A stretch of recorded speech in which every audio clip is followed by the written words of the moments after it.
5 মিটারে অর্থাৎ 594 কিলোহার্টজে। পরবর্তী অনুষ্ঠানের ঘোষণা একটু পরেই।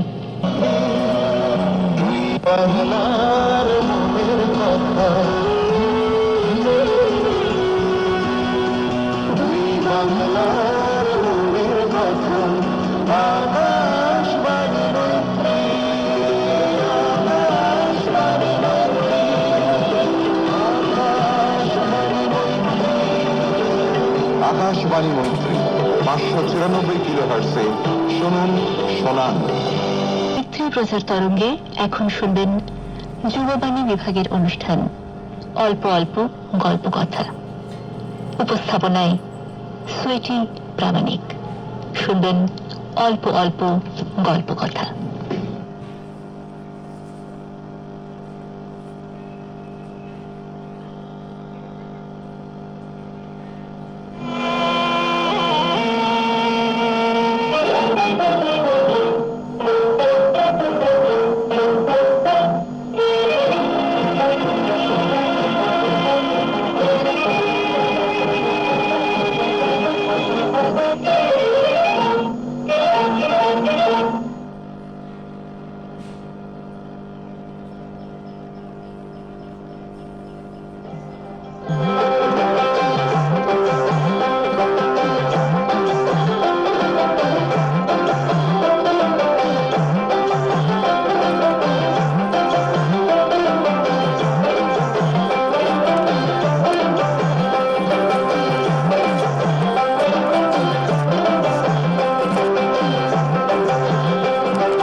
খাদ্যরসিক নামে যতটা জনপ্রিয়, ঠিক তেমন ভাবেই আমরা কিন্তু ভ্রমণ পিপাসু।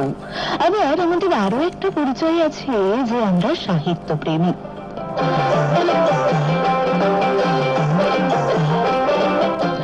আসলে এই যে সাহিত্য প্রেমী, সেটা আমরা হব নাই বা কেন? আমাদের বাংলা সাহিত্যের যে ভান্ডার, সেটা তো একেবারে সমৃদ্ধ। তাই আমরা বাঙালিরা অবশ্যই সাহিত্য প্রেমী। তবে সেই সব সাহিত্যের মধ্যে কত বিষয় উঠে এসেছে। যুগ যুগ ধরে কবিরা বিভিন্ন বিষয় নিয়ে, সাহিত্যিকরা বিভিন্ন বিষয় নিয়ে রচনা করেছেন। আর সেই সব রচনা পড়তে পড়তেই আমরা ছোট থেকেই কেমন সাহিত্য প্রেমী হয়ে উঠি।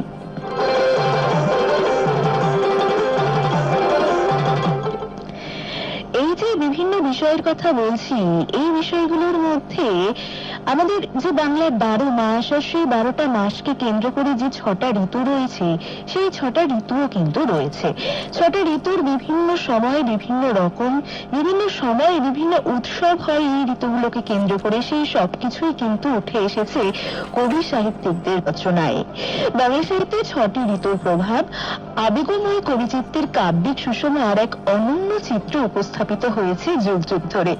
কবির কল্পনায় রূপ রসে ঋতুচক্রের বিভিন্ন প্রকৃতি যেন সজীব হয়ে উঠে এসেছে। মানুষ প্রকৃতির সন্তান, তাই প্রকৃতিকে উপেক্ষা করা সম্ভব নয়। বিশেষ করে শিল্প সাহিত্য যারা রচনা করেছেন, অর্থাৎ সাহিত্যিক, তাদের পক্ষে তো একেবারেই সম্ভব নয় উপেক্ষা করা। ঋতুচক্রের পরিক্রমায় শুরুতেই আসে রৌদ্র তপ্ত গ্রীষ্মের কথা। গ্রীষ্মের দাবদাহে যখন আমরা অতিষ্ঠ হয়ে পড়ি, ঠিক তখনই বরিশধারার মাঝে শান্তির বাড়ি পৌঁছে দেয় বর্ষা। আর বর্ষার পরেই আসে সুন্দরী শরৎ। সৌন্দর্যের কারণে বহু উপমায় ভূষিত এই ঋতুর বিদায়ের পর শূন্যতা, রিক্ততা, বিষণ্ণতা, এই সবকিছু যেন প্রকৃতিকে ঘিরে ফেলে। কিন্তু শরৎ প্রকৃতির বহু বর্ণিল ঐশ্বর্য ও সৌন্দর্যের স্নিগ্ধ আবেশ আমাদের মনে কখনোই শিহরণ জাগাতে পারে না। শিহরণ তোলে হিম সমীরণে অদূরবর্তী তুষারের আগাম বার্তা, নিয়ে আসে হেমন্ত। এই তো আমরা কার্তিক পেরিয়ে অগ্রহায়ণ বা অঘ্রাণ মাসে চলে এসেছি। আর কার্তিক অঘ্রাণ এই 2 মাসে তো হেমন্তকাল, তাই না?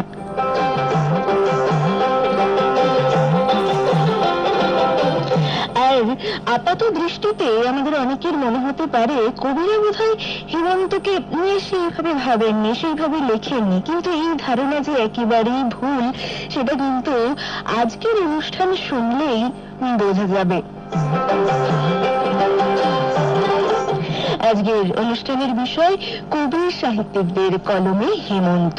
হ্যাঁ, এই হেমন্তকে কেন্দ্র করে কবিরা সাহিত্যিকরা কি রচনা করেছেন সেই সব দিয়ে কিন্তু সাজানো আজকের অনুষ্ঠান। অল্প অল্প গল্প কথা অনুষ্ঠানে তোমার সঙ্গে রয়েছি তোমার জীবনের বন্ধু আমি সুইটি।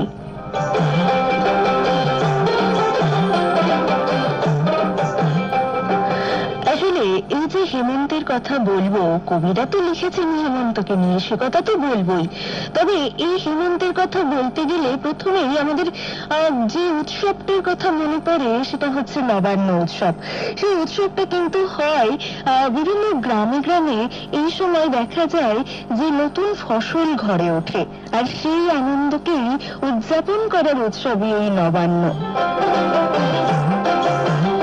এই উৎসবে আমরা কেমন সকলেই যেন মেতে উঠি।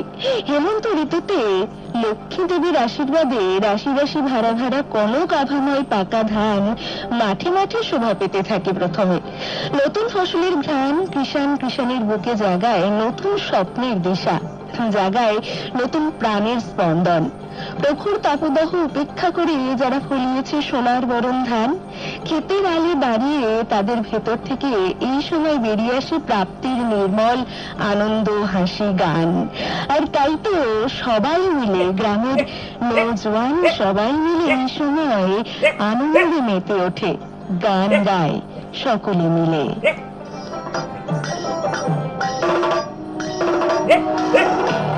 যখন আনন্দ উৎসবে মেতে উঠি তখন আমাদের মন যেন গুনগুন করে গান গেয়ে ওঠে। আর সেই গান সারি গান হতে পারে মুর্শিদি কিংবা বাউল গান।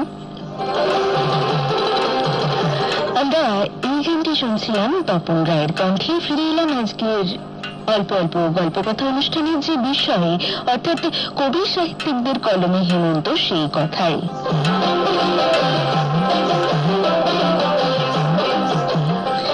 আগেই বলছিলাম এই হেমন্তের সময় ফসলের মাঠে কৃষকের হাসি, নির্মল পরিতৃপ্তি ও আসন্ন শীত ঋতুর আগমনী বার্তা কবি সাহিত্যিকদের ভীষণভাবে প্রভাবিত করে। তাদের সুনিপুণ হাতের জাদুর স্পর্শে, শৈল্পিক সৌন্দর্যের আবেশে হেমন্ত অনবদ্য রূপে উদ্ভাসিত হয়। সাহিত্যের প্রাচীন যুগে বৌদ্ধ সহজিয়াগণ যে চর্যাপদ রচনা করেছেন সেখানে কোনো ঋতুর কথাই নেই। তবে মধ্যযুগের কবিকঙ্কন মুকুন্দরাম চক্রবর্তীর লেখা কালকেতুতে হেমন্তের সামান্য নমুনা আমরা দেখতে পাই। কবির ভাষায় কার্তিক মাসেতে হয় হিমের প্রকাশ, জগ জানে করে শীত নিবারণ বাস। আবার মধ্যযুগের বৈষ্ণব পদাবলিতে রয়েছে হেমন্তের নতুন ধানে কৃষকের ঘরে ঘরে সুখের আবেশ ছড়ানোর কথা। এ সময়ে তারা পরম তৃপ্তিতে সুখ স্মৃতি নিয়ে আনন্দ বিলাসে মেতে ওঠেন। বৈষ্ণব পদকর্তা লোচন দাসের পদে তাঁর প্রকাশ হয়েছে এভাবে: অগ্রামে নতুন ধান্য বিলাসে।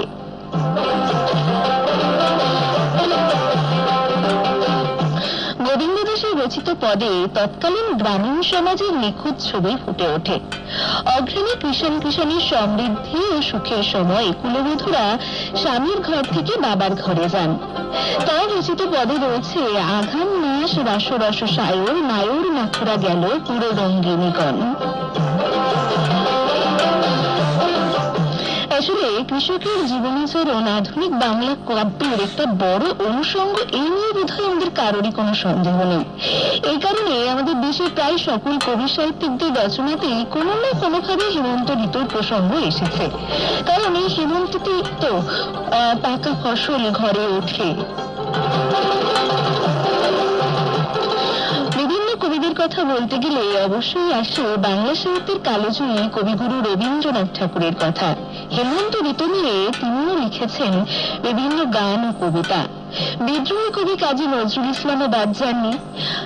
কাজী নজরুল ইসলাম থেকে শুরু করে রূপসী বাংলার কবি জীবনানন্দ দাশ, পল্লী কবি জসীমউদ্দিন, সুফিয়া কামাল, সুধীন দত্ত, বিষ্ণু দে, তারপরে শামসুর রহমান, আল মাহমুদ, শক্তি চট্টোপাধ্যায়, কে নেই যে এই হেমন্ত ঋতুকে নিয়ে লেখেননি।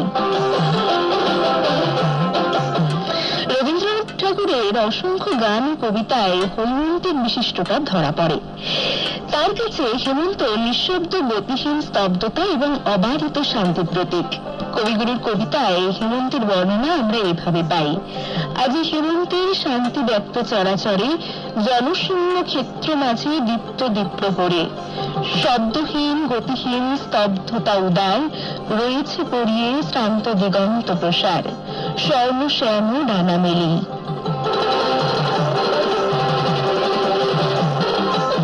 কবিগুরুর কবিতা গানে হেমন্তের প্রসঙ্গ যে বারংবার এসেছে সে কথা তো আমাদের কম বেশি সকলেই জানা। হেমন্তে কোন বসন্তেরই বাণী, পূর্ণ শশী ওই যে দিন আনি, বকুল ডালের আগায় জ্যোৎস্না যেন ফুলের স্বপন লাগায়। আবার ওই গানটা, হিমেরু রাতে ওই গগনের দেবকুলিরে, হেমন্তিকা করল গোপন আঁচল ঘিরে। এইসব গানে প্রকৃতি পরিবর্তনের ধারাবাহিকতায় হেমন্তের মেঘমুক্ত গগনে পূর্ণ শশীর আলোকছটায় কিভাবে বিশ্বময় উদ্ভাসিত করে তারই ছবি যেন ধরা পড়ে। আর কবিগুরুর কবিতার কথা, গানের কথা যখন বলছি, সে কথা তো শুধু মুখে বললেই আমাদের মন ভরে না, সেই সঙ্গে সঙ্গে সেই গান আমাদের শুনে নিতেও ইচ্ছা করে। তাহলে চলো হেমন্তে কোন বসন্তের বাণী, সমবেত কণ্ঠে এই গানটি শুনে সমবেত কণ্ঠে শুনছিলাম। এর আজ অনুষ্ঠানের কথা বলছি তোমার সঙ্গে, তোমার যুববাণীর বন্ধু আমি সুইটি, আর কথা বলছি কবি সাহিত্যিকদের কলমে হেমন্তকে নিয়ে। কবিগুরুর পরেই চলে আসে বিদ্রোহী কবি কাজী নজরুল ইসলামের কথা। তিনিও হেমন্তের অন্যতম উৎসব নবান্নকে নিয়ে কৃষকদের যে পরিশ্রমী জীবনধারা দেখতে পাই আমরা, তা নিয়েই লিখেছেন অঘ্রাণের সওগাত কবিতায়। সেখানে প্রকাশ পেয়েছে একটা বাস্তব ছবি। 6টি স্তবকে তিনি নবান্ন উৎসবে গ্রাম্য জীবনে কি কি পালন করা হয় এবং এই উৎসবের আনন্দধারাটি কি করে সংসার জীবনের প্রতিটি সদস্যের মনে হাসি উচ্ছলতা দেখা দেয়, এই সবকিছুর যেন সুন্দরভাবে একটা প্রকাশ ঘটিয়েছেন। তার এই অঘ্রাণের সওগাত কবিতায় হেমন্তের আবির্ভাব ঘটেছে আশীর্বাদের বার্তা নিয়ে। গ্রাম বাংলা নতুন ধানের নবান্ন উৎসবে মেতে ওঠে। বাড়িতে বাড়িতে চলে পায়েস, পিঠে ও ফিরনি তৈরির ধুম। ঋতুর খাঞ্চে ভরিয়া এলো কি ধরনের সওগাত, নবীন ধানের আঘ্রাণে আজি অঘ্রাণ হলো মাত।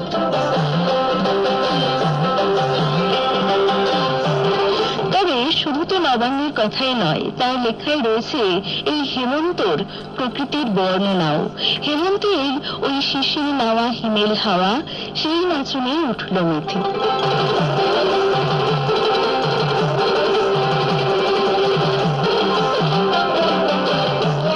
এমনভাবেই বিদ্রোহী কবি কাজী নজরুল ইসলামের লেখায় বিভিন্নভাবে ধরা দিয়েছে হেমন্ত। হেমন্ত প্রকৃতিতে গ্রামীণ জীবনের নিখুঁত চিত্র ফুটে উঠেছে পল্লী কবি জসীমউদ্দিনের কবিতাতেও। এ সময় মাঠে মাঠে পড়ে থাকে হলুদ পাকা ধান, কিষানের ব্যস্ততা পাকা ধান ঘরে তোলার মধ্যে। পাকা ধানের মমা গন্ধ ছড়িয়ে যায় চারিদিক। তার সুখের বাসর কবিতায় তিনি তার মনোভাব ব্যক্ত করেছেন এভাবে: আশ্বিন গেল কার্তিক গেল পাকিল ক্ষেতের ধান, সারা মাঠ ভরিয়ে গাহিছে কে যেন হলদি কোটার গান।